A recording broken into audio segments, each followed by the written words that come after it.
சென்னையில் காவல் ஆணையகம் அருகே இளம்பெண் உயிரிழந்த சம்பவம் தொடர்பாக தற்பொழுது வேன் ஓட்டுநர் கைது செய்யப்பட்டுள்ளார்.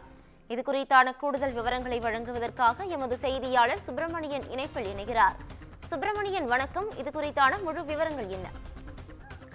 சென்னை காவல் ஆணையர் அலுவலகம் அருகே நேற்று காலை பெண் ஒருவர் வேன் மோதி பலியானார். சரக்கு வேன் ஒன்று அதிவேகமாக வந்து அந்த பெண் மீது மோதியது. அந்த பெண்ணுடைய பெயர் ஸ்ரீதேவி. ஹெல்மெட் அணிந்து சென்றுதான் அவர் இருசக்கர வாகனத்தை ஓட்டியிருக்கிறார். இருந்தாலும் அதிவேகமாக சென்ற வேன் அவர் மீது மோதியது. இதில் சம்பவ இடத்திலே அவர் பரிதாபமாக உயிரிழந்தார். ஆனால் விபத்தை ஏற்படுத்திய அந்த வேன் அங்கிருந்து வேகமாக சென்று விட்டது. அந்த வேனுடைய ஓட்டுநர் தப்பி ஓடிவிட்டார். இது தொடர்பாக அண்ணாசதுக்கம் போக்குவரத்து புலனாய்வு பிரிவு போலீசார் வழக்கு பதிவு செய்து விசாரணை மேற்கொண்டு வந்தார்கள். இது தொடர்பான சிசிடிவி காட்சிகளும் வெளியானது. இந்த சிசிடிவி காட்சியில் அந்த பெண் மீது வேன் இடித்து விட்டு செல்லக்கூடிய காட்சிகள் பதிவாகி இருந்தது.